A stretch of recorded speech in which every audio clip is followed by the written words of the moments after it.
Director Nagy, can we please check your audio? Does this...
Well, hello, everyone. I would like to open up the February 17th meeting of the Merced County Association of Governments. And it is time. And in just a minute, we'll call the roll.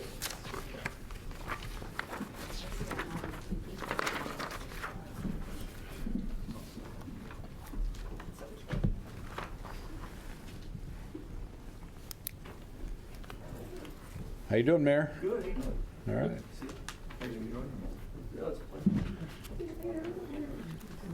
Yes or no?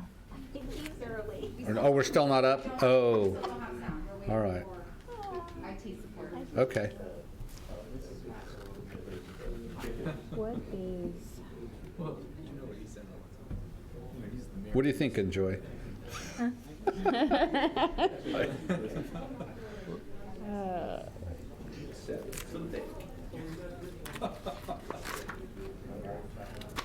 Director Nagy, can you please confirm by saying aye on your video?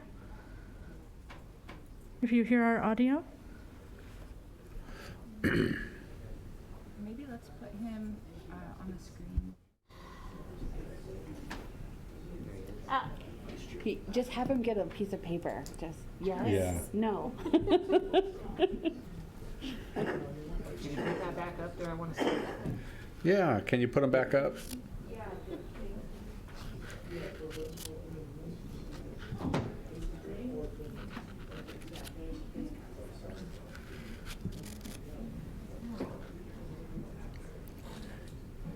Can you hear us, Mayor Nagy? Seems like a big no. Thumbs up, thumbs down. Are we on mute? Well, he can't hear us. And we're not muted, so.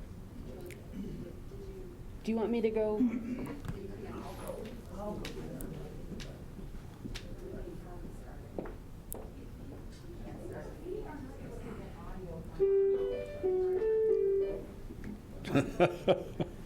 Heard that too many times over the last couple of days. Yeah. I never experienced another Zoom meeting again. No, I don't know. We're still virtual city council. Maybe on the phone. You can text him and say, can you hear us? Mr. Chair, maybe on the phone. Yeah. Director Nagy, can you hear us?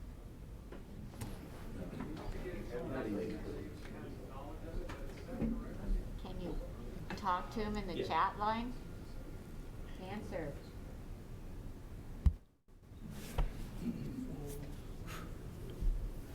How would you like to have 26 people like that can't hear you and you're trying to teach a class? No. Well, whether they can hear you or not, they usually just ignore you anyway. I just talk. I didn't care if they heard or not. I did my duty. Spoken like a true teacher. All right, everyone is here. Okay. Director Nagy, can you confirm hearing us? Hey!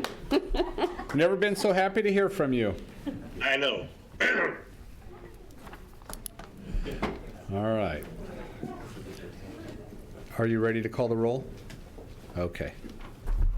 Thank you. I'll take roll now. Director Aguilar? Director Kale? Here. Director Espinoza? Present. Director Faria? Here. Director Hoag? Here. Director McDaniel? Present. Director Nagy? Here. Director Pedroso? Here. Director Serrato? Here. McDaniel was. Director Silvera? Present. Chair Pereira? Present. Thank you, and we do have a quorum. Thank you. All right, we'll go to item B, which is the Pledge of Allegiance. And then if anyone would like to lead us in invocation, that will be item C. I pledge allegiance to the flag of the United States of America, and to the republic for which it stands, one nation, under God, indivisible, with liberty and justice for all.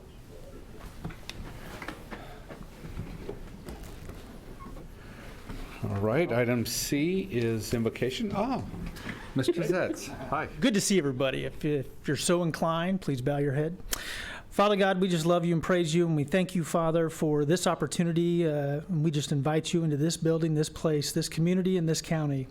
Lord, I ask you to be with our leaders, our directors who are weighing the items that are before them. Father God, we pray for Merced County residents and the public with this terrible COVID that has gone through. And we just pray that you would heal this county, this nation, and this place. And just we invite you here. We praise you and we love you. In Jesus' name we pray. Amen. Amen. Thank you for those good words. Move to item 2, which is approval of the agenda. Were there any changes to the agenda? No? Okay. 40 miles away. Is there a motion to approve the agenda? Second. Okay, been moved by Director Espinoza, seconded by Director Faria. All those in, roll call vote. Director Aguilar? Director Kale? Yes. Director Espinoza? Yes. Director Faria? Yes. Director Hoag? Yes. Director McDaniel? Yes. Director Nagy? Aye. Director Pedroso? Yes. Director Serrato? Yes. Director Silvera? Aye. Chair Pereira? Aye. Thank you. Motion carries unanimously. Thank you. We'll move to item 3, which is public comment. Public comment is available in advance of or during the meeting. You have 3 minutes. You're welcome to speak on any item that this board has jurisdiction over. At this time, we'll open up for public comment. Is there anyone in the house who would like to speak? Are there any on Zoom? No raised hands? No. Okay, thank you. Then I will close public comment. At this time, we'll move to item 4, which is our Caltrans report. Do we have someone from Caltrans on? Dennis has got his hand up. Hello, Dennis. Oh, Marlon there, too. Oh, and Marlon. We got you both. Awesome. Well, I am assuming Dennis is going to take the lead, but you're welcome to go either way. All right. Thank you, Mr. Chair. Good afternoon, members of your board. Thank you for allowing us to join here virtually. Dennis Agar, Caltrans District 10 Director, and of course, you see Marlon, our Deputy for Planning Local Assistance, to join me as well. I'll keep my updates as brief as I can, and then I'll give it back to Marlon. And of course, we're here to answer and address any questions you may have for us. Let me just start. As you may have seen already last week, there was an announcement on our director who got the appointment as the California State Transportation Agency Secretary, taken over from Secretary David Kim.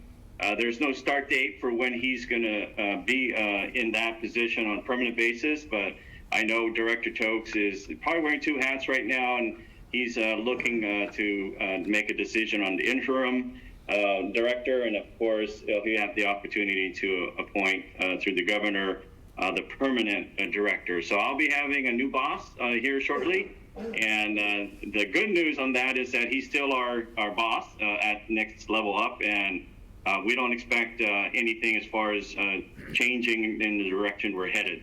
As far as our strategic plan and our priorities, and of course, our 3 foundational principles of safety, equity, and climate action. So looking forward to see who our new director is going to be.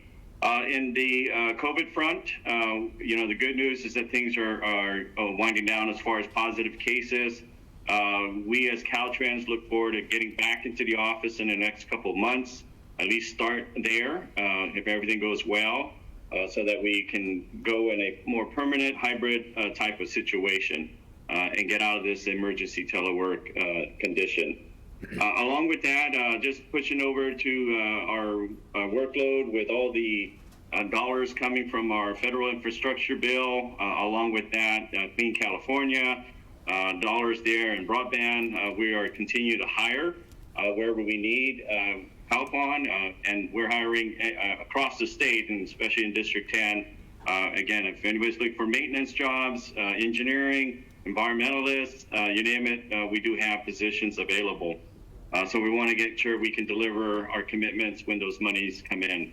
Clean California, you probably saw the announcement from the governor press release of 126 Clean California state beautification projects worth $312 million. Out of those, we have 10 projects that we are doing here in District 10 in the 8 counties. And one of those projects, of course, is along Merced County. And we do have a fact sheet we can share with you later on that particular project.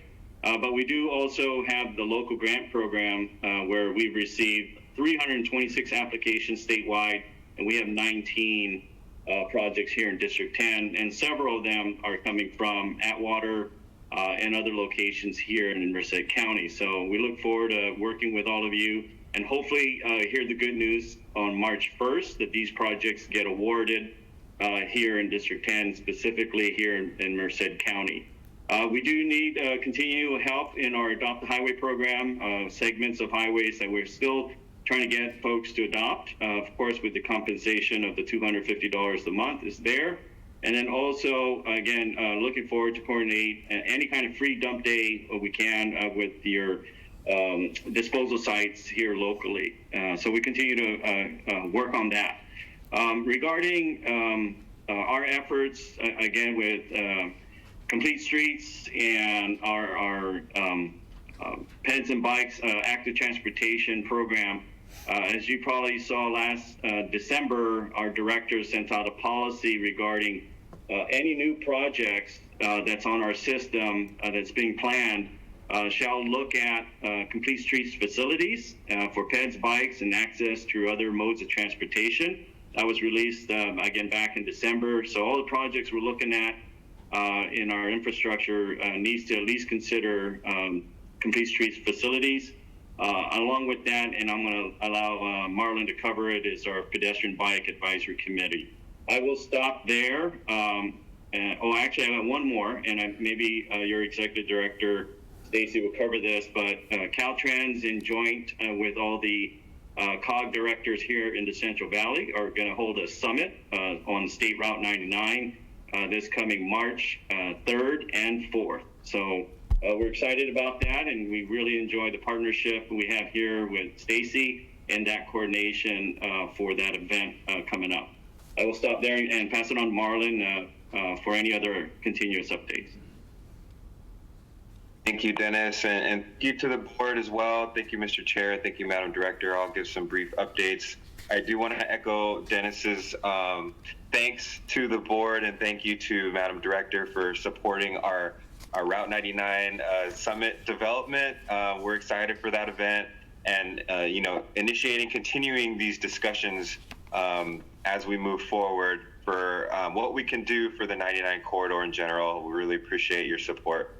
A couple things I want to mention. Dennis mentioned the Bicycle Pedestrian Advisory Committee. It's something I'm very excited that our District 10, we finally kicked off our BPAC just last week, and it was a successful event. We have a lot of partners that are interested in continuing these discussions of how we plan for and program bicycle and pedestrian improvements throughout our region. So it's an exciting opportunity for us. Want to encourage anyone in the County of Merced, if anyone's interested in participating, we'd love to have you. If you'd like further information about the BPAC that we've kicked off, please do feel free to reach out to myself. Happy to provide information as you'd like. I do also want to mention for the board, we have an upcoming, or this is from CTC. CTC has an upcoming active transportation program workshop. This is for ATP Cycle 6, which is going to be advertised in probably the next couple of months. And so this workshop is on the 23rd of February, which is next Wednesday, and that's from 9:30 a.m. to 12:30 p.m. This workshop is focused on the Central Region, and so we encourage those that are interested in learning more about the program to attend. The registration link is on the CTC website. If you'd like further information on that, I'm happy to provide that information to you and the board as well. So please do reach out if you'd like further info. Lastly, I do want to touch base on some of the action items that were brought up at our last meeting in January, particularly regarding a couple things. Let's see, Mr. Chair, you requested some traffic counts. I do believe we sent a link over to you. Hopefully you've got that. If you have any further questions, please do reach out. We're happy to support you any way that we can.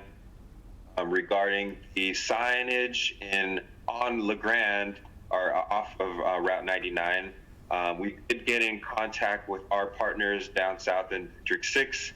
They are planning to do a sign overlay, so we expect the sign to be adjusted in the next several weeks. Please be patient. I know they have a big workload down there, but they have identified that as being going to be upgraded very soon. So I just wanted to make sure the board's aware of that.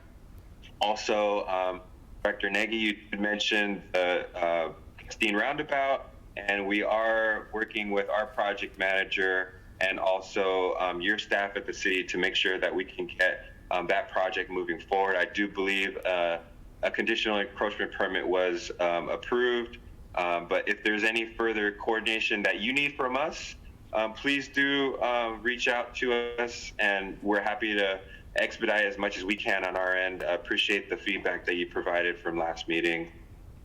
Also in Los Banos, we did recognize that there were there was an incident at that area that Director Faria was mentioning, and we are initiating a traffic operations investigation, a safety investigation as a result of that. So just wanted to make sure the board is aware of that as well. I think that's all the updates I wanted to share. If there's any comments, questions, I'm happy to take them. And thanks again for the time. Appreciate it. All right, well, thank you for those updates. I did receive the traffic studies and numbers, so I appreciate that. This morning, I serve on the San Joaquin Valley Air Pollution Control District, and we had 3 folks make public comment asking us to include e-bikes in our grants, and so instead of just electric vehicles, getting e-bikes added to the list. And so just kind of wanted to share that with you. You're talking about the need for, biking to be considered in the new projects. And so I don't know if you can encourage CARB to make funding available here in the Valley for e-bikes, but if you have that ability, that'd be great. And also, I just thought it was a good idea. I hadn't thought of that. But I've got a lot of friends that live in San Luis Obispo that e-bike. And, they're my age and older. And, biking up and down the hills isn't as easy. So the e-bike is kind of a good option. And one of the public commenters this morning said that an e-bike generates, I believe, 24 micrograms of emissions per mile traveled, compared to an electric vehicle, which is around 125. So even from that standpoint, it's even more or even cleaner. And then, of course, I won't tell you what the gas engine generates, but it was considerably more than both of those. So thank you. Any of my colleagues have? Yes, Supervisor Espinoza. Thank you, Mr. Chair. I think I've addressed. If I could get an update whenever today or in the future on the Planada Crossing Jayhawk system that we've been asking about, Marlon, I don't know if you remember that. Also, my on the Board of Supervisors, I've added Santanella, and so I know there's going to be a need for a Jayhawk system as well as over there, if not 2. I know that with all the truck traffic, those residents have been asking me lately that we're going to need a crossing there, which is very unsafe. Anybody from the mobile home park there that has to go to Starbucks or McDonald's on the crossing there, and all the heavy traffic there, I think it's worse than anywhere else in the county. So if we can look at that, maybe we could get together in the future. Appreciate it. Thank you. Okay. Anyone else? Yes, Supervisor Silvera. Thank you, Chair. To touch on, because I still represent the area that my colleague was talking about, I just want to point out that, on the West Side Projects Committee, we did vote to spend about $100,000 to do a project study report on that right-hand turn lane at Centinela Boulevard. So just want to keep that on your guys' radar as we are, investing local dollars into getting these projects started. So when you find little pots of money along the way, that you're able to help us finish it, because ultimately it is a state highway, and I do believe it's Caltrans' responsibility. But if we have to put a little bit of skin in the game to get folks to pay attention, we're definitely showing that we're willing to do that. And then the last thing, Dennis, if there's something that I can do, write you a letter of support, seeing how there's a new job that somebody a little bit higher up is available for, I'd be willing to write you a letter of support. And then Marlon, equally, I'd be willing to write you a letter of support to take Dennis's job, because we have 2 folks that are very familiar with our issues, and as they move up the food chain, you don't forget where you come from, and I think it would benefit all of us here in District 10. So thank you, gentlemen. All right, anyone else? Looks like Pat. Oh, yes, I see Director Nagy has his hand raised. Thank you, Chairman. I just wanted to say that, yes, we did get our conditional use permit, and wanted to publicly thank the chair and Stacy and Marlon for all your hard work on our behalf. We look forward to getting this project done, and just wanted to say thank you. All your efforts are very appreciative. Thank you. All right. Well, gentlemen, it looks like that's it for comments from us. We sure appreciate your time, and thank you. I know I had my chance, but I really do appreciate the newsletter that you guys send out, and I know that Stacy forwards that out to us. We read through it, and a lot of the projects that we mentioned that maybe you didn't mention this time, it's kind of given us status reports on when your guys' study periods will be over. So it's really much appreciated. Thank you. All right. Thanks again. That's my assumption. Okay. Thank you, everyone. All right. We will move to item 5, which is the Citizens Advisory Committee report. And are you Maddie Brown? Well, hi, and welcome. Good afternoon. My name is Madeline Brown. I'm a PhD candidate here at UC Merced, and I am the new student representative for the CAC. So on February 4th, the group met via Zoom, and staff presented the MCAG and TJPA action discussion and information items. All action items were passed as presented by staff. And then there were 2 additional points of interest. Stacy Guzman gave a presentation on the Regional Transportation Plan and Sustainable Community Strategies development process to prepare for the future RTP and SCS development agenda items, as that process is going to be ramping up over the summer. And then several committee members expressed concern for the lack of pedestrian crossings on Highway 99 and Highway 152. So that's all I've got for you this afternoon. Well, thank you for that. And would you prefer to be called Madison or Maddie? Madeline, but you can call me Maddie. Okay, not Madison, Madeline. All right, thank you. We'll move to item 6, which are informational items. Does anybody have any questions?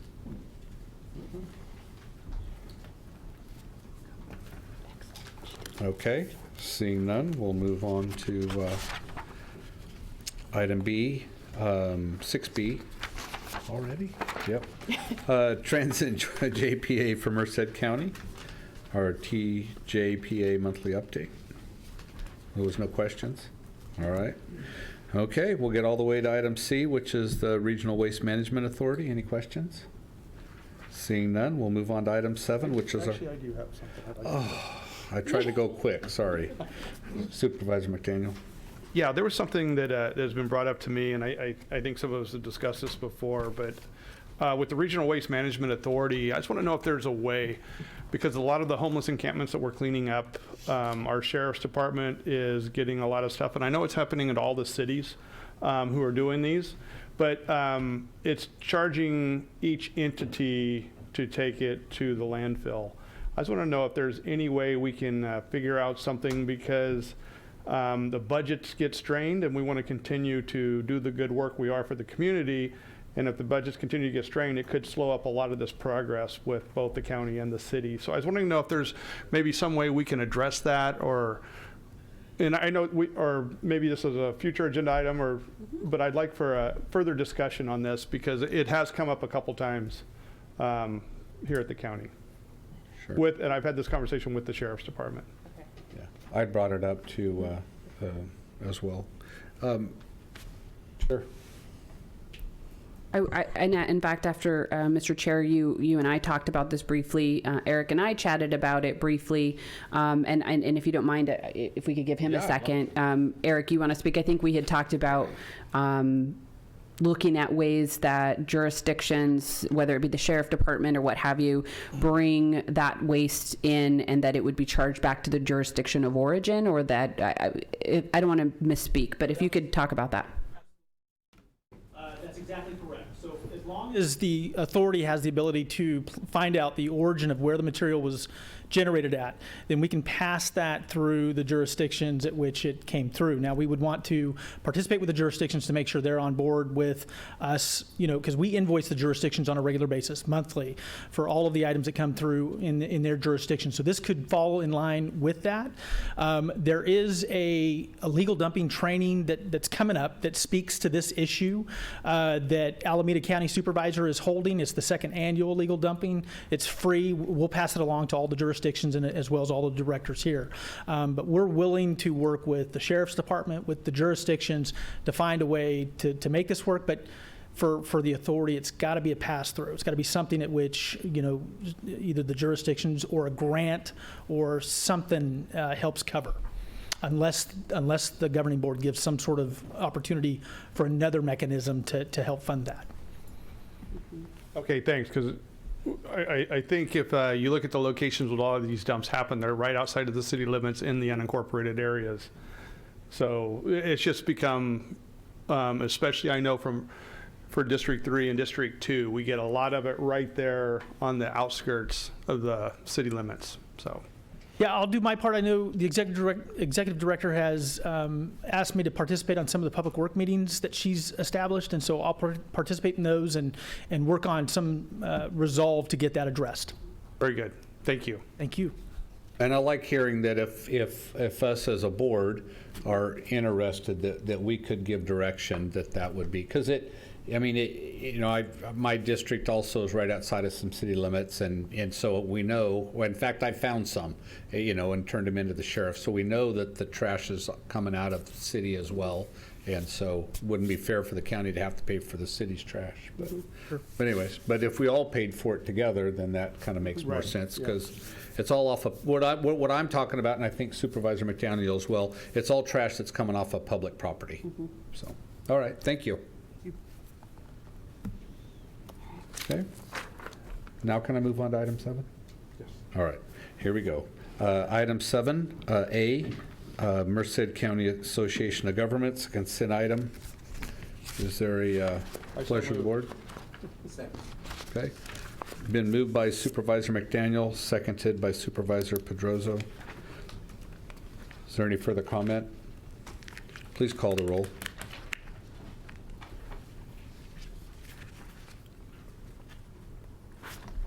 Director Kale, Yes. Director Espinoza, Yes. Director Faria, Yes. Director Hoag, Yes. Director McDaniel, Aye. Director Nagy, Aye. Director Pedroso, Yes. Director Serrato, Yes. Director Silvera, Aye. Director Pereira. Aye. Motion carries unanimously. Thank you. I will move to item 8, Merced County Association of Governments, our action items. First one is release of the draft third amended and restated joint powers agreement of MCAG. Stacy Guzman. Thank you, Mr. Chair. This is an action item that is requesting the board's authorization to release the draft third amended and restated joint powers agreement of MCAG to the member agencies for review and comment. The document that is included in the agenda packet is a red line version. It is the red line version that was the focus of the conversation at the governing board retreat in November in Santa Nella. The comments have been added that came out of that discussion and have been left in the margins from the agency's legal counsel to help kind of describe how that discussion, came to be during the retreat. So per the policy or per the process that was discussed at the governing board retreat, we walked the TRB through the major component changes at their meeting earlier this month as a preview. To help them kind of get that context that occurred at the board retreat in November. And at this time, per the schedule that is on page 124 in the board packet, we're requesting the board to release this as the draft to be reviewed at the jurisdictional level by council with an S. and city manager or management staff, and of course yourselves, and then have that comment come back to MCAG and our legal counsel within a 60-day review period. And then upon that review, council will review those comments and address what, if any, that need to come back to this board. We'll do so in the months that are subsequent to that, with a target of May and June. And then we would ultimately, once everything has been addressed and all final changes or amendments, or I shouldn't say amendments, edits have been made, that final draft that would be going out for execution will come back to this board. And then at that point, it would be up to the jurisdictions to individually execute the agreement. Just as a reminder, the MCAG JPA does expire in July of 2023. So this is the initial process of getting the initial draft of that third JPA, amended and restated JPA, that came out of the governing board workshop in November out to the jurisdictions for review. I have not forgotten, and we are continuing to work on the individual jurisdictional fact sheets. So they're a bit expanded. Each jurisdiction or each director will receive a one-page document within the next couple of weeks that will help facilitate the discussion process at your local council level when that item is agendized and you're ready to go through that process. So those are going through Mary Michael's department, and we're finalizing those, and we'll have them out to you, and would be happy to provide any other information that might be helpful for that local process to take place. And I'm going to look over to Emily to see if I forgot to mention anything. Okay. So I am requesting board action to direct staff to distribute the attached draft third amended and restated joint powers agreement of MCAG to the member agencies for review and comment. Chair, I'll move. Okay. Discussion? Yeah, and just, yeah. Who made the second? Pedroso, okay. All right, Director Serrato? Oh. Director Freya is the one. Oh, you were telling me for him? Yes. Thank you. All right, go ahead. So I've been discussing with my staff, and I think we'd like a little more time at the staff level. Also, I noticed there's the TRB. It was discussed. It was the TRB, and I don't know if I missed it. Were there notes from the TRB meeting in our packet regarding? I didn't see any. I think the TRB is vital in this because the JPA is actually the product of the volition. Make sure my words are correct there, Counselor, of the volition of the entities, correct? Yes. Okay. In the spirit of a very unpleasant set of, well, it was unpleasant. Anytime you deal with litigation, it's never fun. And so I think the spirit of that was that the focus be that it come from the entities rather than from the MCAG board itself. And I'd like to see a little more work at the TRB, maybe even a working group, including CEOs and mayors or representatives, so that we can have a little more time at the city level and county level of the individual entities before we put it out, and maybe take get a little more time with our staff and our legal counsel. I don't know if anyone else feels the same way, but that's that. And so essentially, it's just asking for a little more time before we put it out, with some direction to maybe work it with the various staff and electeds throughout the county and the cities in the county. But isn't that the purpose of releasing it, so the cities can all have it and put their input in the county? My idea here, though, is that it would be before it got released straight from MCAG, that perhaps the TRB would have a little more input on it. Also, the cities and the county, as entities unto themselves, would have a little more input on it before it actually got put out for discussion. Okay. And I also agree with you, Director Freya, that we need a little more time also. And I truly would like to get to see what the TRB was saying also, not just our city manager, but everyone else and the CEOs also. Yeah, sure. Yes, ma'am. I think that is the purpose of the requested action today, that it be sent to your jurisdictions and to your councils and city managers for review and comment, to engage in exactly the process that you're talking about. So your action today to approve releasing this agreement would release it for exactly that purpose. And what the time frame is to get back to you is what? The time frame specified in the staff report is 60 days, but that can be extended depending on the discussions. That's not set in stone. Okay. And that was the clarifying question I wanted to ask Director Faria, because I do think that, as Council stated, is the purpose of this, is to start that deliberative process. And when you had requested more time, I was going to suggest that were you considering really in that more time before comments were due, or more time before that deliberation process were to conclude, and then that really is appropriate in that 60-day review period, which was put there for discussion based on the board retreat. So that number, as council mentioned, can be longer. That time frame can be longer. Yeah, more time to work at it at the city and county level. However we want to make that happen, I think would be very good for this, especially in the spirit of that last. I don't want to have to. I don't want us to ever have to be in that kind of a situation again. And so we want to make sure we keep in the spirit of that, so that we make sure when this has come back, it's been bowled over by the cities and the county and says, look, we're all good with this, so that we avoid what had happened in the past. And I know I've discussed with my staff, legal and leadership, and this is what they're asking. And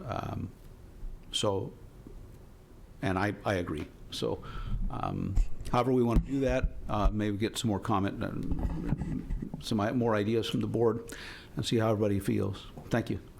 In discussing it just briefly with the director as well, in conversation with our staff. So, there it goes. All right. First time I haven't been loud enough in my life. We can hear you, the audience can't. The vast commercial audience, right? No. I'm in agreement with Directors Free and Kale. In conversations with our staff as well, 60 days is just not sufficient, especially given this time, given redistricting coming up, budget, all the things that happen this time of year. To be adequately vetted through our council, and obviously the county here, you got all the representatives, but me and obviously Tom and John, we can't speak for our respective councils. We don't have that authority, so we got to go back through the council, vet it through staff as well. So we just need, I think, at a minimum, 120 days is what I'm hearing from our staff, and I'm confident our staff's, working diligently and will intend to, move this along as quickly as possible. But just from what I hear, the 60 days is just a little unrealistic and too tight. So we'd ask for a little more time. But 120 at a minimum is what I'm hearing. But I don't know what you guys think, but. 120 would be very welcome from my position. Well, as a maker of the motion, I'll accept that in my motion. Yep. I'll accept this. Yeah. Oh, okay. Thank you very much. We'll call for the vote. Any other discussion? Nope. Okay. Would you please call the roll? Director Kale? Yes. Director Espinoza? Yes. Director Faria? Yes. Director Hogue? Yes. Director McDaniel? Aye. Aye. Director Nagy? Aye. Director Pedroso? Yes. Director Serrato? Yes. Director Silvera? Aye. Chair Pereira? Aye. Thank you. Motion carries unanimously, and the changes are noted. All right. We'll move to 8B, which is appoint a board of directors to the 2020, or appoint a board director to the 2022 Ana Marie Fuentes Scholarship Selection Committee. Mary Michael Rollins. Good afternoon, Mr. Chair, members of the board. This is an item I very much enjoy bringing to you every year. We are looking for one of you to serve on the selection committee for the annual Ana Maria Fuentes Scholarship program that we administer through MCAG. These volunteer funds are assigned in a $1,000 increment to a local Merced County high school senior. And that selection committee also consists of MCAG staff, some of whom still remember, former member Ana Maria Fuentes, as well as a member of the Fuentes family. So the list of past directors is in your staff report that have served on this committee. Director Pedroso was the representative last year, and it can be any of you as you see fit. So happy to answer any questions.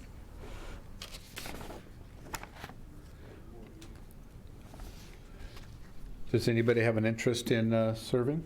I nominate Director Faria. Ah, okay. I'd be honored. Thanks. Is there a second? I'll second. I second that. Okay, it'd been moved by Director Pedroso and seconded by Director Nagy. Any further discussion? Seeing none, please call the roll. Director Kale? I approve. Yes. Director Espinoza? Yes. Director Faria? Yes. Director Hogue? Yes. Director McDaniel? Aye.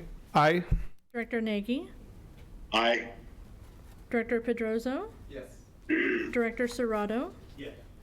Director Silvera? Aye. Chair Pereira? Aye. Thank you. Motion carries unanimously. All right, thank you. Mr. Chair, if I may comment? Yeah. Michelle, if you'd like to, please give us a little more information about Ana Maria.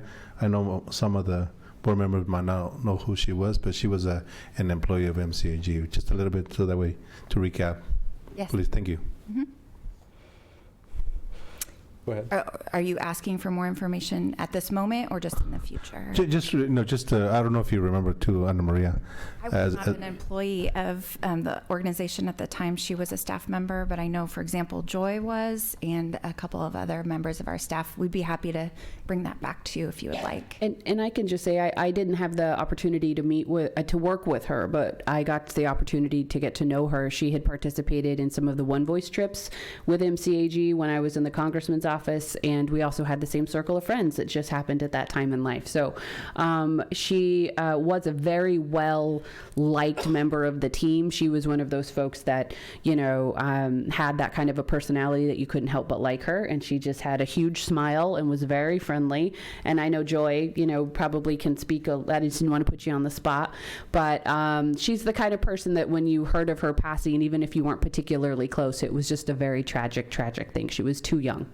And she stayed, you know, her spirit has been with the agency for a long time, even as I said, many of the employees who worked with her are no longer there, just a few that are there. But I often think of her, and I have a lot of really fond memories of her just being one of those folks that put a lot of really great positive energy out into the world. So having the scholarship continue and be as strong as it has been over the years just seems to be the perfect way to remember her every year. So that's about as much as I can contribute. But I mean, Joy, if I don't want to put you on the spot, it makes me almost cry, and I it's been a long time, so I don't want to do that, but we'd also be happy to share her bio. We can send that out. Thank you. Would you like to make a comment, Joy? It's yet you. Stacy covered it very well. Okay. And I would like to add that we do have a lot of employees that donate to it as well, and past directors of MCAG continue to donate as well. Yeah, and I think it was taken up by employees, you know, donating in her memory. So I just wanted to bring that up because I know some of the, you know, we got new directors every 2 years, and she was very well liked at MCAG as an employee. But she was previously a Livingston High School graduate, and she was only a few years behind me. And her parents, I don't know if one passed away, but she, you know, her mom still lives in Livingston. So, you know, very fond memories, and all her brother and sister. So, thank you very much. Yeah. And her sister Letty does participate every year on the committee. So I know some of you have had the chance to work with her. Thank you. All right. We'll move to item 9, which is discussion items. One is to give direction to the 2022 One Voice program. Mary Michael. Thank you again. We're bringing this item before you today pursuant to a conversation that was had at the TRB last week regarding some lingering questions about the feasibility of conducting an in-person One Voice trip this year. And even though that discussion happened just last week, there's even more updates that have happened even since your agenda packet was released. So I kind of wanted to walk through some of that information with you today for your conversation.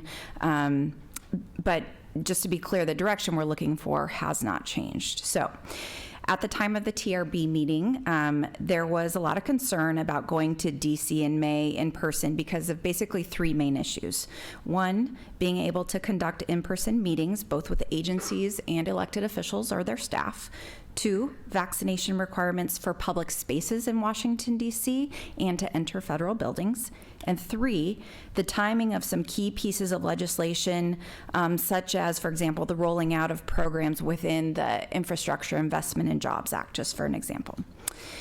So as a result of the combination of all of those factors, the TRB recommended either conducting a virtual One Voice trip in May or pushing back the dates to see if an in-person trip might be feasible if we waited just a little bit longer. Then, at the beginning of this week, after your agenda was published, we heard, and you might have seen too in the news, that DC actually decided to drop those vaccination requirements for public spaces and restaurants, as well as lift their indoor mask mandate as of March 1st. So that speaks to the city's requirements, but the policies might still vary between congressional buildings and federal agency buildings.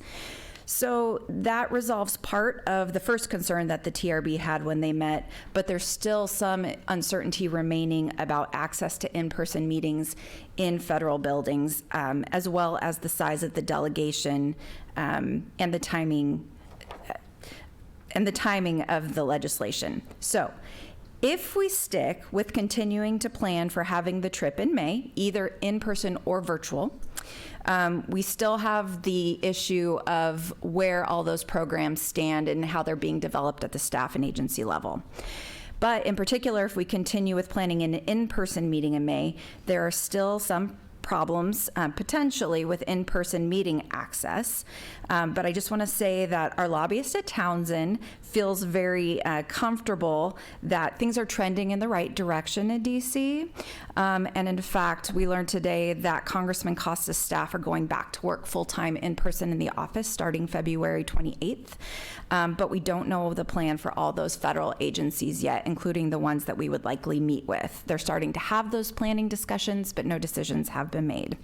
However, if we do decide to go into DC in May, Townsend will have a boardroom available to our delegation that we could use for some virtual meetings in the event that we still need to do that.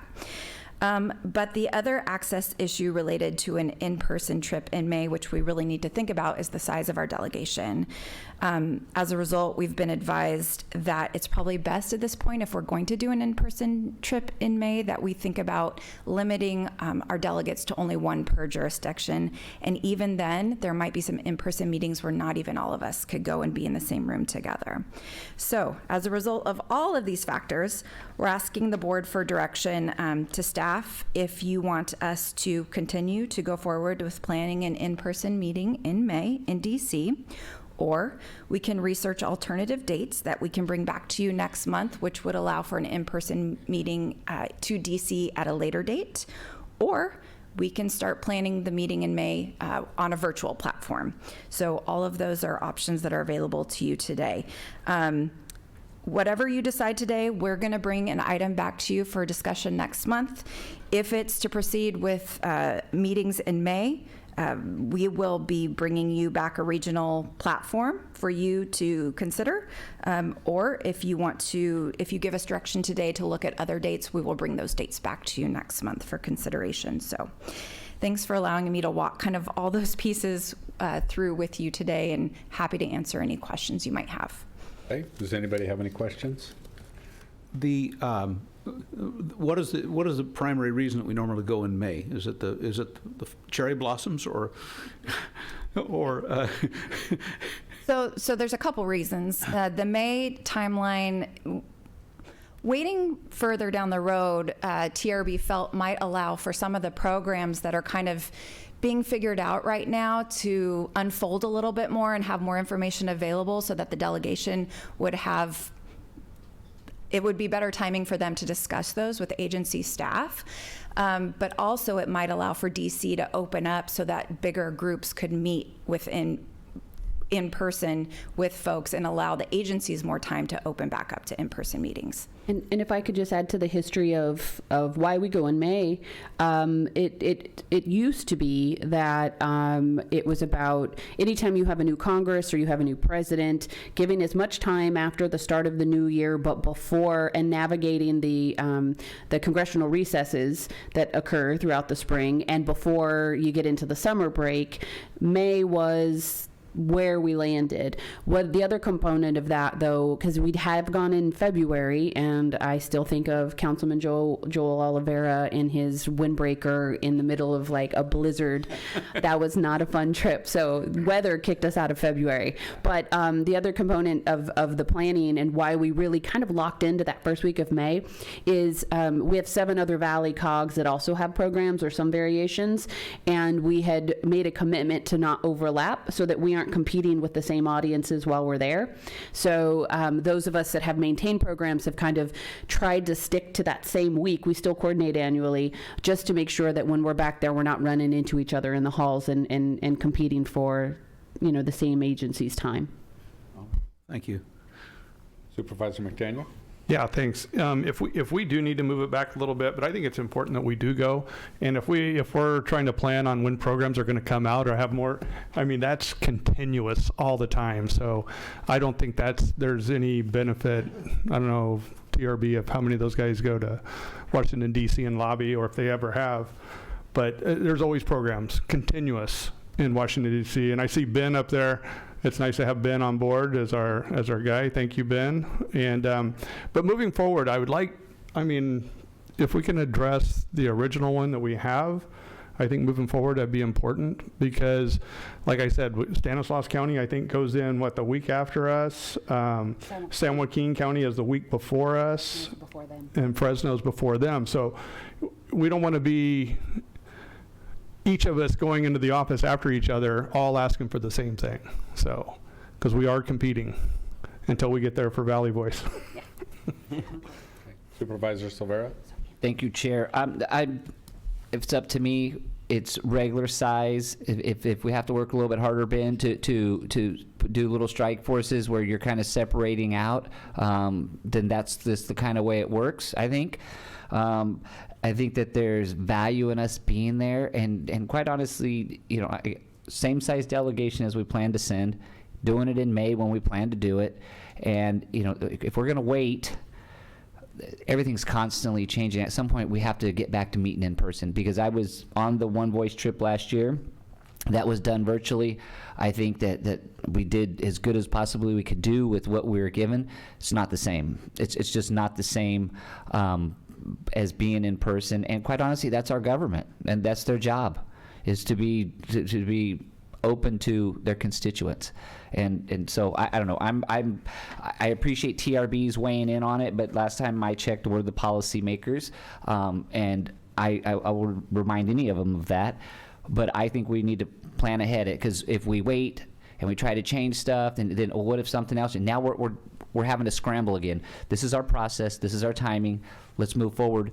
And if for some reason, what you got to understand, it's an election year, so the chances of them shutting down are about slim and none, is in my opinion, because you can see all of a sudden a lot of places are opening up just miraculously, because elections have consequences, and they're starting to realize that now. So I say we plan full steam ahead. That would be my approach. And if for some reason something shuts down, well, everybody's been pretty good about giving you, because if it's related to COVID, you can get your money back. Thank you, Chair. Supervisor Pedroza? Thank you. I just want to agree with what my colleague said over here. I think that there's value in meeting in person and getting an audience with these groups and these people, and instead of doing it online. And I've always been a supporter and proponent of doing those strike groups. So if you take it the same way, I think you accomplish a lot more by people that pick certain areas that they're focused on, that they want to really talk to and talk about. And so then the debriefing and that type of stuff, and the trips I've gone to in the past. But I agree.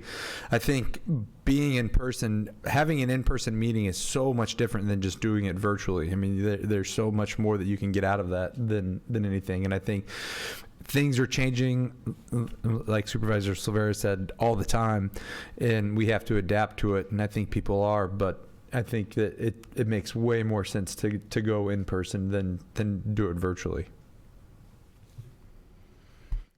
Yeah, Director Kale. I agree with both Director Pedroza and Silvera. Unlike Director Nagy, I'm not nearly as effective being on a Zoom call than I am being in person. My personal views on this is that at the beginning of this and at the end of this, it is not a pandemic, it's a political pandemic. It suits your political preference. And right now, I'm getting really tired of it. So I feel we should go full bore. I like the idea of being able to separate, and half our group go this way with a special interest and the other half go this way with a special interest. If we knock it down to one person, I don't want to be running like crazy trying to get to what we feel is important. And I'm okay with challenging, if they don't want to see us in person, I'm okay with going to Townsend's corporate office or boardroom and being able to do it virtually, and I have no problem going, just out of curiosity, why wouldn't you meet with us? I'd like to know that in person. Why do you not want to meet with me? Am I not important enough? I know, I'm just saying. So I would say, let's just go for it, all the way. Soup, can I? One more thing. I just want to say National Association of Counties had their legislative conference in Washington, D.C. last week. There was no hang-ups. They were meeting in person and carrying on, lobbying and doing everything that they hope. So it worked for them last week. Can I just ask for a point of clarification? Please. Thank you, Mr. Chair. Just to make sure that I want to make sure we take this away. So we're hearing in person, in May, strike teams, full delegation. And we'll do the best we can. And we're going to just roll with it the best we can. Strike teams if we have to. Yeah, so we'll work on that. But to Townsend's generous offer on their conference room, will it be available by May, or was that assuming a later date? Yeah, Ben, can you clarify? I'll call Christopher. We'll be set up for May with virtual capabilities in our conference room on Capitol Hill.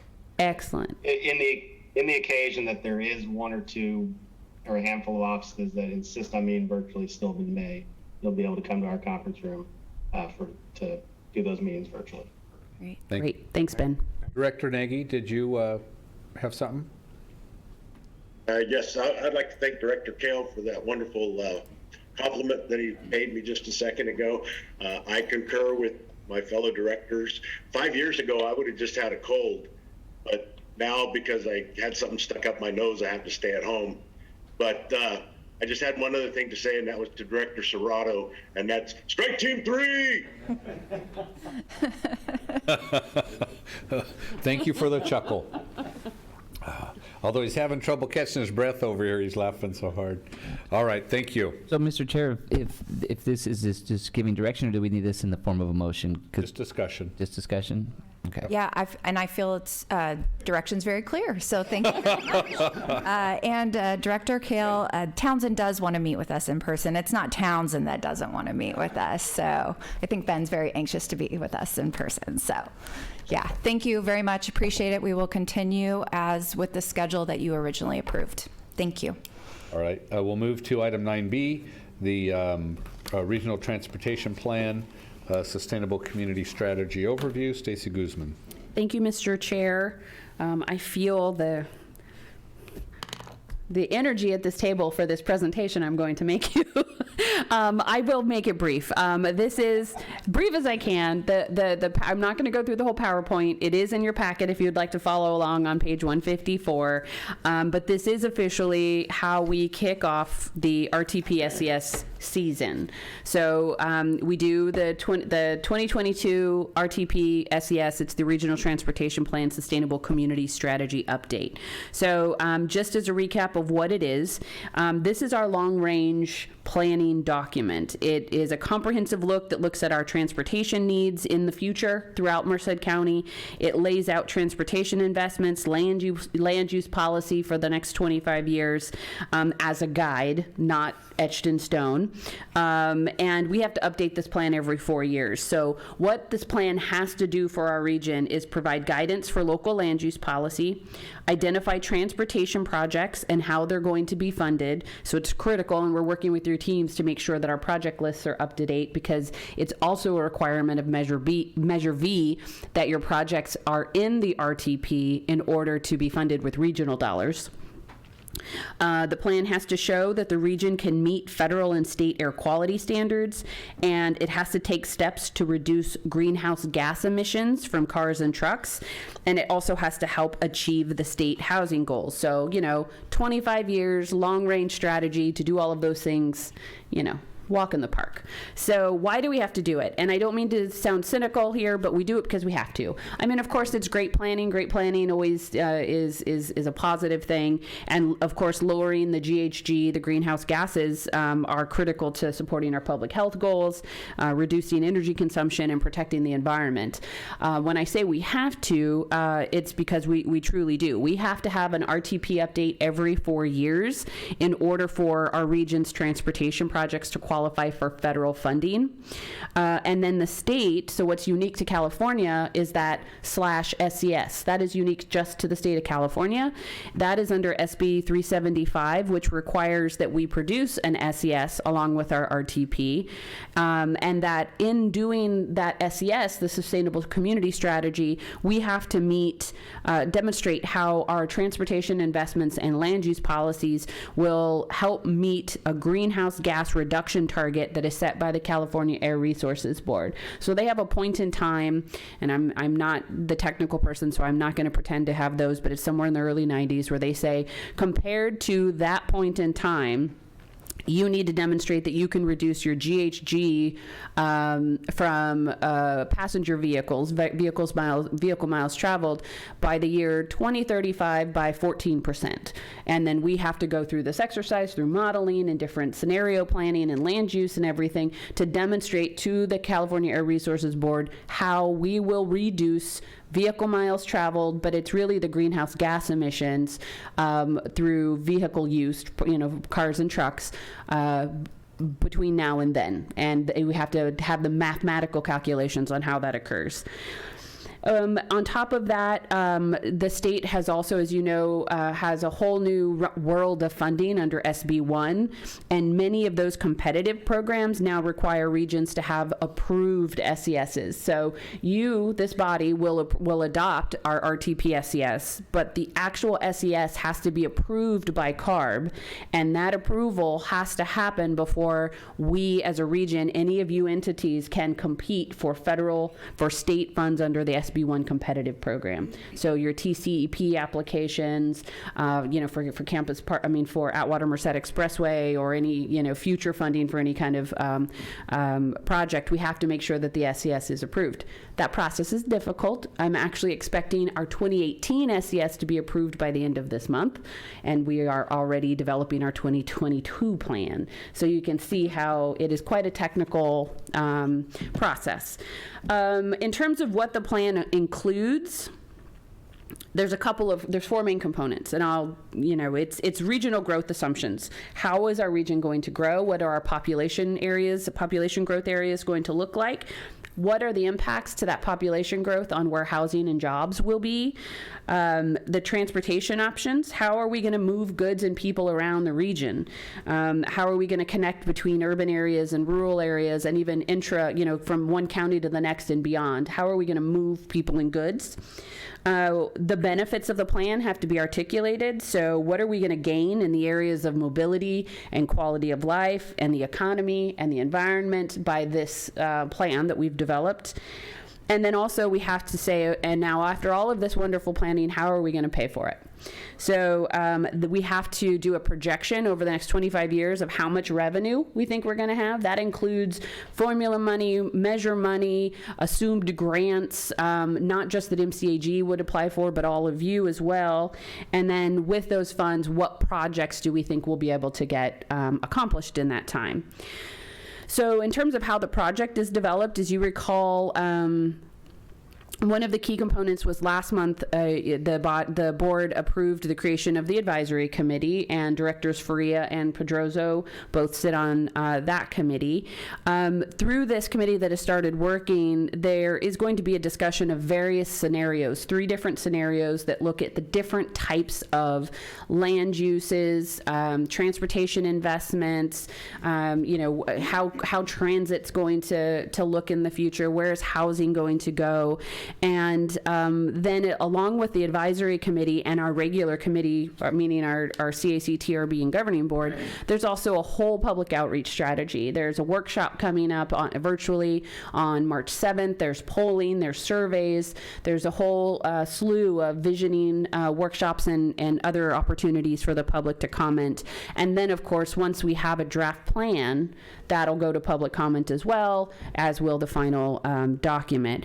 Ultimately, a preferred scenario is going to be chosen, and that preferred scenario is basically the assumptions, the land uses, the housing options, the transportation investments, the funding, all of those things tied up that best match the future for our region, and that can demonstrate that we are going to reduce those GHG numbers in that time period.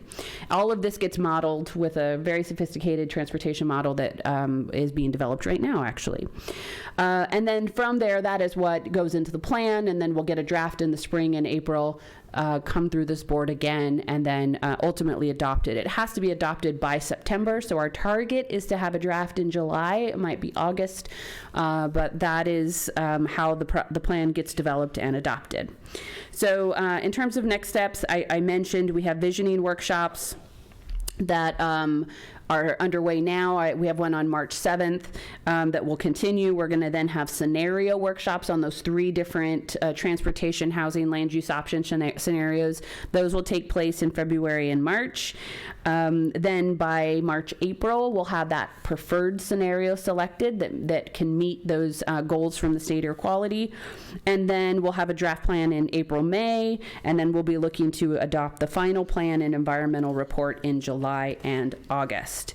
So I know that was a quick download. This should sound familiar. It is familiar, I'm sure, to those of you who've gone through this process before. I have this PowerPoint available if anyone is interested in spending time walking through it. I'm happy to give the presentation to you or your team, but there's more to come. This is meant to just set the foundation of understanding of what we're doing and why and what the implications are. And then the last thing I will mention, on page 157 shows the MCAG team. It's an all hands on deck process. This is the core function of why an MPO exists, is to develop this type of plan for the region, because so much it's a springboard for so many other decisions and project development that comes out of it. And I do also want to acknowledge, because you may see the team in the future, that we have contracted with VRPA Technologies. Georgina Vivian is the president. She's done work with us in the past. They are the lead consultant in putting this work together for us, along with our in-house staff. And I'm happy to ask any questions. I know I flew through that. It might not have felt like it, but I did. Supervisor Severa. Thank you, Chair. I think I'm going to give you a piece of advice. I think electric bikes is going to be the answer, okay? It's going to help us with our greenhouse gas reduction. And then when it talks about like a funding source, does it have to be a reasonable funding source? Can we just put in there that, money's going to fall out of the sky and it's just going to take care of itself, or do they check that? So you want to put our Bitcoin investment's going to mature? it's going to mature by then. I will say it needs to be reasonable, but it does allow for very large assumptions to be taken into account. So I wouldn't say, we can't use monopoly money or, like IOUs, but we can make very large assumptions about future STIP dollars, about, but they have to be rooted in some kind of analysis of why we think it's going to be that way. Thank you. Mm-hmm. What if hypothetically you went to lunch with Supervisor Petrozo and you made an assumption that he's going to remember his wallet, actually remember his wallet? Is that reasonable or not? That's reasonable. Oh, he did that to you too? Yes. Any questions on this side? No. All right. Thank you, Stacy. You're welcome. Let's get back to electric bikes. All right. We will now shift gears. Electric bike gears, those are. Anyways, so we're going to move to the Transit Joint Powers Authority for Merced County. Item 10, We have two action items. The first is authorize our executive director to enter into a construction contract for the Transmit admin building. Stacy Guzman. Thank you, Mr. Chair. We've had several items over the past year on this contract, so I'm excited that we're at the point of requesting authorization for. It seems I don't want to talk about myself in third person, but to authorize me to enter into contract to begin construction on this project. So this is the next door. We call it next door admin building, the transit admin building. It's the old thrift shop that is between MCAG and Slater's. We purchased it several years ago, and the plan has been to develop it into its own standalone transit office for the bus and yards. That'll be next door. The board did give us direction to pursue construction or go out to bid to pursue a construction contract earlier. I guess it's been almost about a year now, but it was in 2021. We received, as you can see on page 161, several bids that came in. The way that we structured it, because you'll see that we have a budget shortfall that we're requesting about $213,661. When the actual bid, the low bid that was selected came in within about a 1% of what our independent cost estimate was. And as you can imagine, during the pandemic, and I know that I actually can still remember Director Nagy asking this question of, are you sure it's not going to be more than that because prices are going up? And we were afraid. So coming in within 1% of our ICE was, we were really pleased with that. Why we're facing a $210,000 shortfall is because the way that we bid the project was we included two optional components. So we knew, and at some point in the future, we were going to need a new roof for the building, and that we were going to need to do secured parking in the back. We currently don't. We no longer keep any of our agency vehicles in the back alley, which is where our parking spaces are, because of repeated vandalism, and now we keep them off-site at the transit yard, and we go and get them as we need them. So the plan was always to have a secured fencing area back there where we can have our agency vehicles overnight, but they were originally, we were prepared to address them in later years, but because we wanted to see if we could get a better price in a fuller package, we bid them out as optional components, and we said, here's our base, this is what we need, but can you price out option of adding the new roof? Can you price out the option of also addressing the fencing and parking? And we were very pleased to find that we were very close to our budget by being able to combine those two future elements into this one and just get it all done at once. The other component, if you look on page 161, I'll just walk through what the project budget summary is. That base bid of TS West, which came in as the low bidder for the contract, was just shy of $1.2 million. The 10% change order budget is our standard policy authority that I'm provided when we have contracts. In the event there's a change order, it gives us a flexibility. That is completely upon an as-needed basis and may or may not be needed.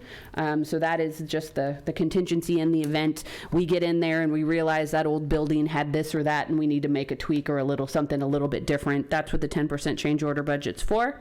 So the proposed not to exceed budget then is just at, it's $1,314,000. What we currently have that the board has approved for this project is $1,101,015, which means that if we include those two optional components now, as opposed to going out and doing those projects in the next next fiscal year or two, would be an additional $213,661. So this item is a little clunky. So if you go to the requested action, we are A, B, and C are procedural. They're things that we need to do in order to execute this contract, and they're all around programming that additional $213,000 that we're requesting. So fundamentally, we're asking to authorize the executive director to enter into the construction contract for the remodel of the transit admin building in an amount not to exceed $1,314,676. Because our budget is $213,000 less than that number, A, B, and C are asking to authorize that additional $213,000 to the project, and it shows those two funding sources that it would come from. And then B is adopting an FTIP amendment that would program that $213,000 to the project. And then C is amending our current budget to accept the $213,000. And then once all those are done, authorize the contract to begin construction. So I know there's a lot there, but that's, I'm happy to answer any questions, or if there's anything that I misstated or had confusion, and I'm going to look at, Nav as well. He's been the project lead on this that can help fill in any blanks. Okay, any questions?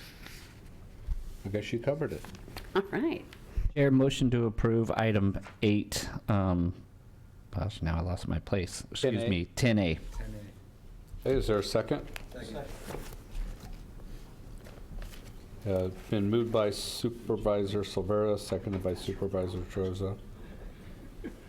What's that? I said I have to be faster on the draw. Oh, okay. All right. I see no further discussion. Please call the vote. Director Kale? Yes. Director Espinoza? Yes. Director Faria? Yes. Director Hogue? Yes. Director McDaniel? Aye. Director Nagy? Aye. Director Pedroso? Yes. Director Serrato? Yes. Director Silvera? Aye. Chair Pereira? Aye. Thank you. Motion carries unanimously. All right, thank you. Move to item 10B, which is accept the Transit Joint Powers Authority audited financial statement for the year ending June 30th, 2021. And we have Nav Bagri up here to present. Thank you, Mr. Chair. You're welcome. Good afternoon, directors. Thank you for approving the last item. Really appreciate it. I just told Christine to pack her stuff and get out of the building already. Before you is approval for the TJPA financial audits for fiscal year 2021. I'll walk through it real quick. The TJPA assets increased by 5.6% from the previous years. That's because of outstanding receivables as of 6/31. Basically, the CARES Act money, 5307 and 5311 money, which is federal money. TJPA assets also increased by 50%. That's because of unearned revenues that are sitting in our liabilities account that we receive money that we haven't expended yet. Overall, the TJPA operational revenue, which is basically the fare box, decreased by 52%, in part because TJPA suspended the fares for the first 8 months of the fiscal year. On the other news, staff had one finding, which is inadequate internal controls during the closeout period of the fiscal year. This issue is at the heart of finding is related to staff turnover and delay in processing large vendor invoices at the year end. I am fully committed to be in compliance with GAAP and have taken appropriate actions to make sure this doesn't happen, prevent it from happening in the future. TJP also had a non-compliance material finding, which we had last year due to not meeting the fare box ratio, which basically is the fare box ratio with the operational revenue coming under the TDA guidelines. That concludes this report. Any questions? Any questions of Nav? Yes, Director Silvera. Thank you, Chair. Nav, thank you for explaining. I know that we talked about this. Whenever we look at these audits, like the first page I start with is the findings page. Right. And upon further explanation from you, I'm comfortable. Other than that, everything looks like a clean audit. The unrealized fare box revenues that we're supposed to have, I mean, that's a pandemic-related issue. I don't know how many transit authorities have met those numbers. I think probably all of them. Yeah. There's actually a Senate bill which waivers any penalties if you don't meet the fare box ratio until like 2024. So we're perfect. So thank you. I always appreciate your work on this stuff and making sure that you're keeping the taxpayers' money clean and legit over there. So thank you. Okay. Any other questions? All right. Thank you. Is there a motion to approve? Okay. McDaniel, second. Moved by Espinoza and seconded by Director Kale. Seeing no further discussion, please call the roll. Director Kale? Yes. Director Espinoza, Yes. Director Faria, Yes. Director Hoag, Yes. Director McDaniel, Aye. Director Nagy, Aye. Director Pedroso, Director Serrato, Yes. Director Silvera, Aye. Chair Pereira. Aye. Thank you. Motion carries unanimously. All right, we'll move on to Merced County RWA. And our first item 12 is authorize the executive director to enter a contract with Restore Merced for litter collection services. Eric Zetz. Hello. Hello. Good to see everybody. Thank you, Mr. Chair, members of the board. Before I begin, the individual that actually made this staff report I want to give credit to, and I also want to introduce that individual. To my right, who I've been sitting by, is John Costa. He was handpicked by Marty Yerrick before Marty left through a series of interviews and recruitment processes to be elevated to operations manager. John comes to us from the Billy Wright landfill, where he was the supervisor of that landfill for many years. He's worked from the ground up. He's been a maintenance worker, equipment operator. He's led the sites. He's been in charge of the sites, and he witnessed his first TRB this month, and probably won't be going back. And then he is here today at the governing board. So John, just raise his hand. That's John. Hi, John. Welcome. When I first came on, Marty took me to the very back row and he said, "This is where we sit." So this time I made sure to bring John up a little bit closer to all of you and told him, "Hey, it's a good group, so don't worry." John is also a Disneyland expert, so if you need any, sorry, John, but if you have any travel questions or trip questions, he's your guy. Yeah. He has been an insane number of times. I think he's got a trip that's coming soon. So there you go. All right, moving on. Item 12A is an action item that comes before you to authorize the executive director to enter into a contract with Restore Merced for litter collection services along a specified portions of Highway 59. This would generically be Bellevue to Oakdale Road. Highway 59 is the main roadway where our residents, our commuters, commercial trucks and whatnot travel to access Highway 59 landfill site. Some of these trucks will drop waste materials. We've got ag farmers that are right to the left and right of Highway 59. And so as a courtesy, this litter collection has been handled in the past by jurisdictions where it was a bill through, and then it didn't happen. And then finally it came on the RWA's responsibilities, and it's been handled by contract. In January 2019, RWA entered into a 3-year agreement with Restore Merced for litter removal collection services. In December of 2021, the contract came back up. Restore Merced came and asked for a 5% increase. The 5% increase took us above what the executive director could authorize, and therefore brought it to you. So now it comes before the governing board.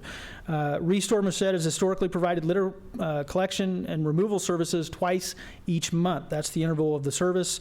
The contract before you will not exceed $33,000 in year one, and it will not exceed $68,000 if it goes to year two. There's the opportunity for a 1-year extension. These funds also provide provisions for prevailing wage, which we have been informed is attributable to this contract. Right now, the Restore Merced is in conversations with the Department of Industrial Relations.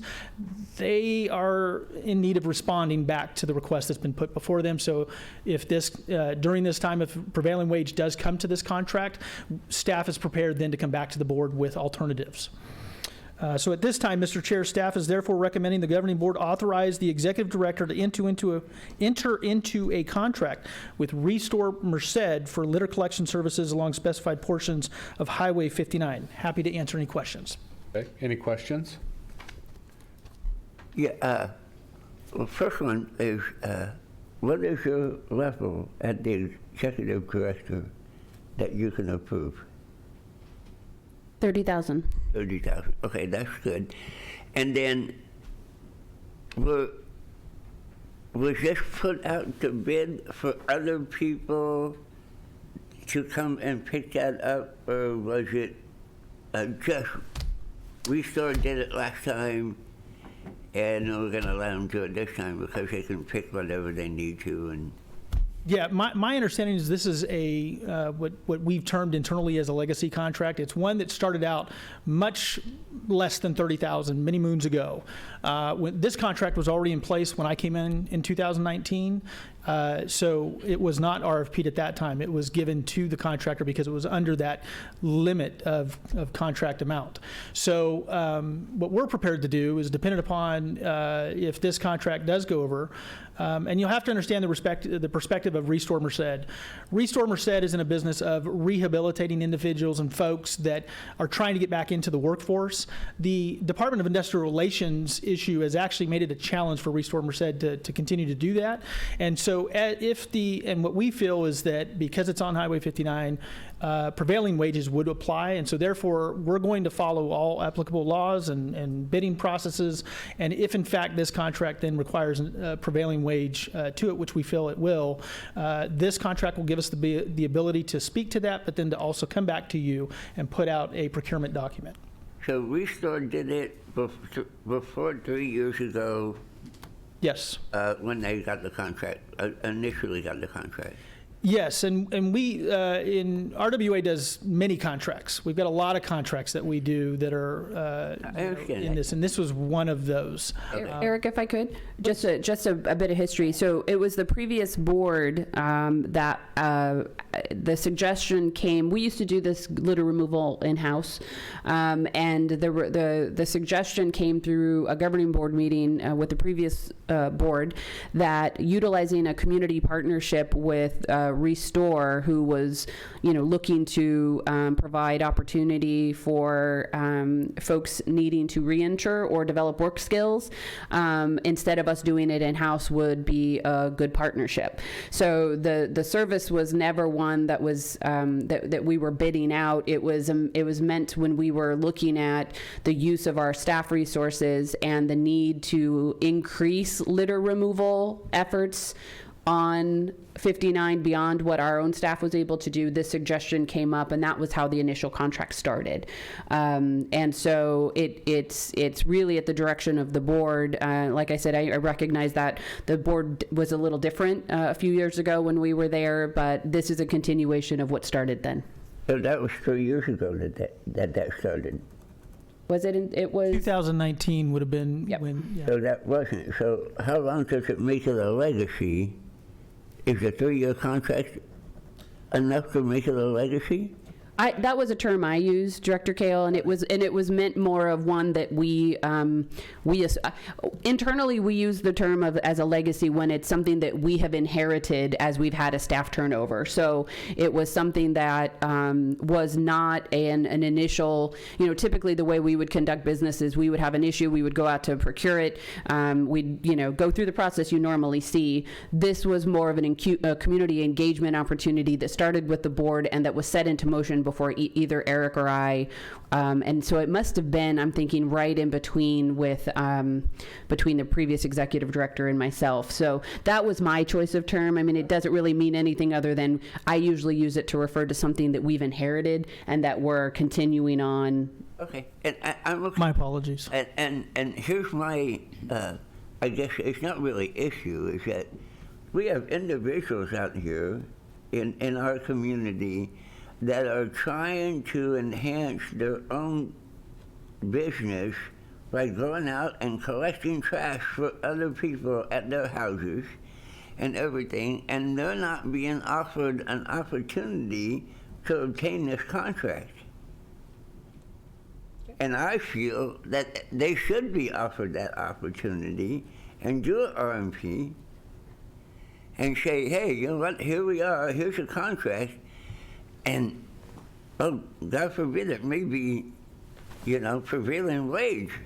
How many companies are, especially during this pandemic, because nobody wants them to come to their house and they don't want to talk to them, how many of these guys are hurting where Restore has always been open, always getting all kinds of stuff? I gave them a $700 roll-up desk. I just wanted to get rid of it.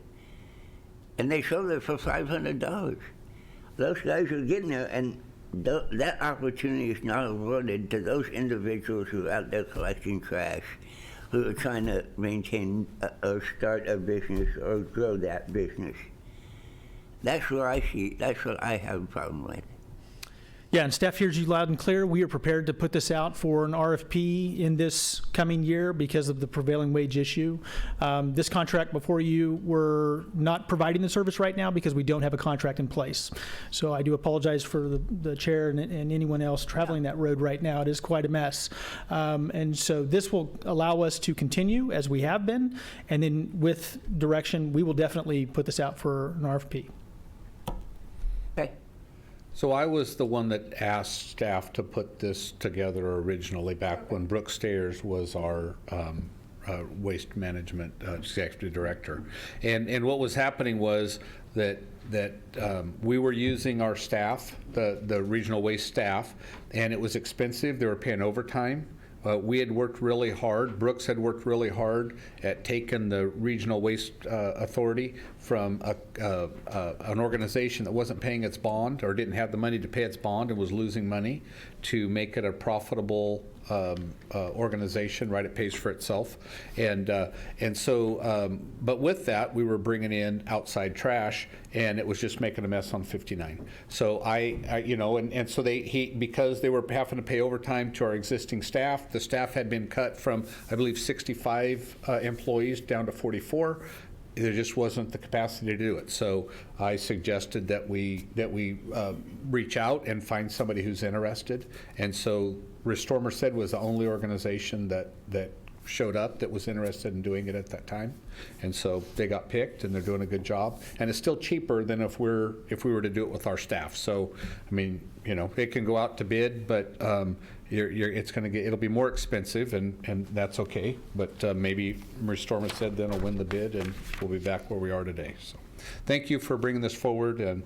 And is there a motion to approve? I'll make the motion to approve the contract. Is there a second? Second. Been moved by Director Pereira, seconded by Director Faria. I see no further discussion. Please call the roll. Director Kale? No. Director Espinoza? Yes. Director Faria? Yes. Director Hoag? Yes. Director McDaniel? Aye. Director Nagy? Aye. Director Pedroso? Yes. Director Serrato? Yes. Director Silvera? Aye. Chair Pereira? Aye. Thank you, and motion carries. What's the vote? 1 no, 9 ayes. Okay, thank you. I see no discussion items. We'll move on to other reports. Executive Director's report, Stacy Guzman. Thank you, Mr. Chair. A few items quickly. One, our Caltrans partners did mention the Highway 99 Summit. What wasn't mentioned was that there is an effort to limit the in-person participation to 100. So the consensus at the Valley COG director level was to focus at about 4 seats per COG, and that would be for the 3 regional policy council members, the 2 primary members and the 1 alternate, and the executive director to be the first 4 seats available per agency. So I have been in communication with the board's regional policy council members, which are directors McDaniel and Kale and Silvera as the alternate. And so right now we are planning to be there in person. I have Director McDaniel will be on a panel of Valley elected officials. I will be on a panel with District 10 staff and San Joaquin COG. And audience cheering them on. Yes, I'll pack the pom-poms. But I do know, Director Pedroso has asked for, to be more engaged on Highway 99. That's an offer for everyone. I know it's going to be a growing issue, a growing topic of concern for the board. So if anyone, there is also will be a virtual option to participate or to watch the summit. But if an opportunity comes up for us to expand our in-person participation, let me know if you'd be interested. And I will, as we get a little closer and we know what the room is starting to shape up as in terms of in-person participation, it'll give us a better idea if we can bring more. We're just trying to make sure that each region is being represented. So just let me know about that. And I'm going to assume, Josh, if that Director Pedroso, I'll call you first because you have expressed that interest for Highway 99 issues. fair warning, budget season starts next month. As you know, we have 3 budget seasons, or 1 season, 3 budgets that comes through this board, and each comes with a draft followed in the next month by the final. The first one up will be the MPO budget, because it is required to be submitted in a draft form to Caltrans by March 1st.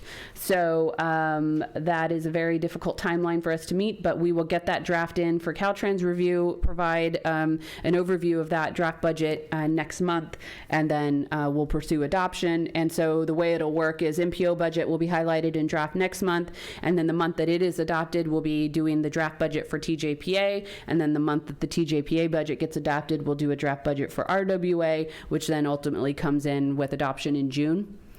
Usually. So budget season is upon us. Then I also want to mention that I, fingers crossed, am still going to be out of town Monday, Tuesday, Wednesday.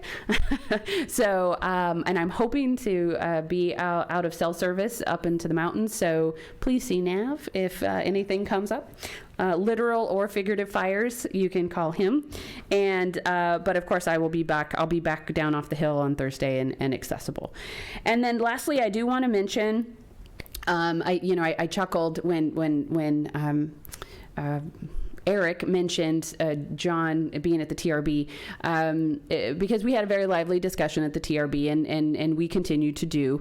But I want to just share that there have been a couple of requests that are coming in from several couple different TRB members that I'm struggling to how to address, and it's largely because it's requesting different procedural processes in terms of what's involved in the agenda packets, or how certain decisions are being made, and we're working through them. But I think after kind of trying to figure out how to go about it, I need to just default to the way this body operates, which is when it's an out of the ordinary request, I'm going to be asking those TRB members to be consulting you all as that jurisdiction's director. I do report to you all, and so I do also take direction from this body. So when I find myself, it's just a bit of a heads up that I'll be working with those individual TRB members as these issues arise to encourage them to be working with you to bring those issues to your attention. And then, upon receiving that direction from the board, if anything needs to be changed or adjusted, I'd be happy to do that at your direction. Okay, and I'm happy to answer any questions. And I'm going to Tenaya, and I have every spa package they offer.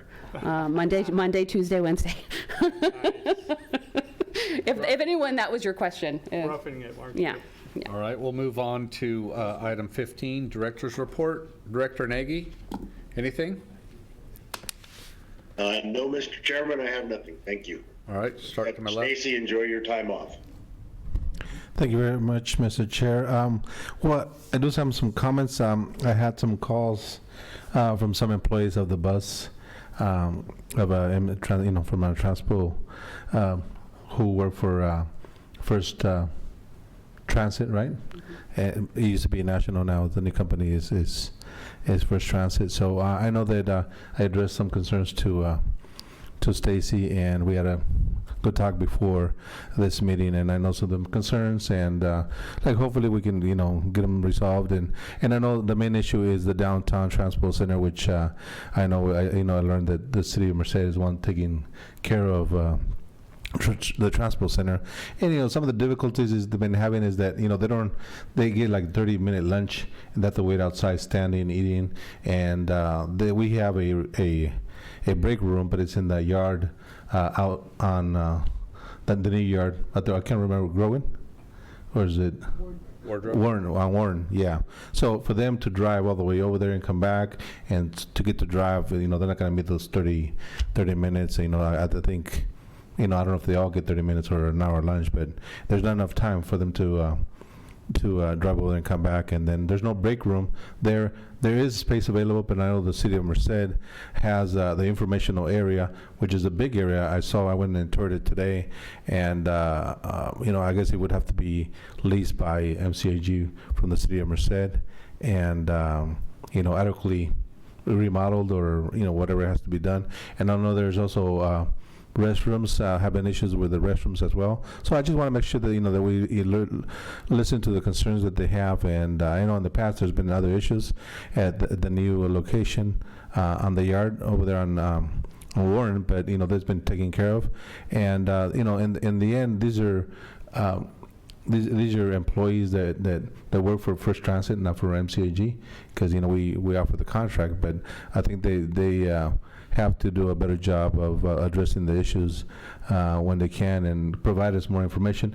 And I think I remember when we hired them that we would like at least a yearly, you know, they can come over and provide some more information, make sure that they're taking care of the issues and that we don't have that much problems with those. And I know that every business in America are having issues with having enough labor, and I know they're slow in recruiting you know, employees, just like everybody else, but they're overworked, and sometimes they're gonna meet the 8-hour off, and then they gotta come back, and, you know, so they're tired, and sometimes, you know, they want to be able to sit down for a lunch or break, and so they're sometimes they're just exhausted. So, you know, and I want to make sure that all our board is listening to that and listen to our concerns, and make sure that we don't have any type of retaliation, you know, with that, because, you know, like I said, it's just like everybody has a family and they want to get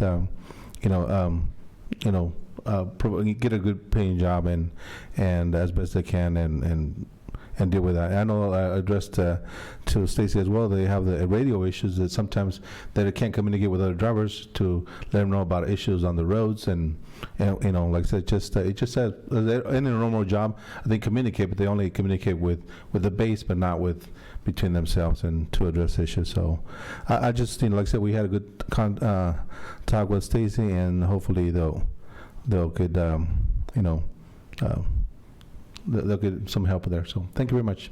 Thank you, Mr. Chair. You're welcome, Director Kale. I only have one thing, and that is, well, two things. Mary Michael, I wasn't referring to Townsend when I said they should meet me. I was referring to those agencies that we're going to collect money from. So, okay, I just wanted to make sure of that. And then I want to announce that in conjunction with the Castle Veterans Organization in Atwater and Old Town Atwater, we're going to have a 1880s all-star baseball game at Memorial Field, and they're going to play in 1880 uniforms and use 1880 rules. Hopefully somebody's going to get hit by a pitch. And they're going to play 1880 rules, and we're going to have a great time, and we're making this very affordable for everybody. And we're going to eventually sell tickets, so if you guys need any more information, please, you can contact myself or Tom Lake at the Veterans Organization, Castle Veterans Organization, and we'll give you that. And if you want to help, let us know that too. What's the date? April 16th, day after tax day. Make sure you sign up the supervisor in that area. Yeah. And yeah, maybe we can get a strike zone pitch and see who can get closer to the dot. Oh, there you go. And try to raise some money for some good organizations. Okay. Thank you. Director Freya. Tim McGraw there? What? Tim McGraw from 1883? Oh. Nothing today. Okay. And Director Serrato? Nothing for me, thank you, Chair. Director Pedroso? Nothing. Director Silvera? Nothing. Director April? Director Silvera? McDaniel? Thank you. I know we look alike, but I'm just a little taller. I just want to remind this board that we are the policymakers. We're electeds. We drive the narrative for MCAG. I keep hearing about TRB. I don't know what kind of politics are being played with TRB, but they don't drive the narrative. We've earned our bumps and our bruises by being elected to this position and being appointed. So let's remember who drives the narrative, who makes the decisions here. It's us. Thank you. Okay. Anything? No? All right. I don't have a report, but I do have one item that I would like to share with everybody. Our meeting is adjourned.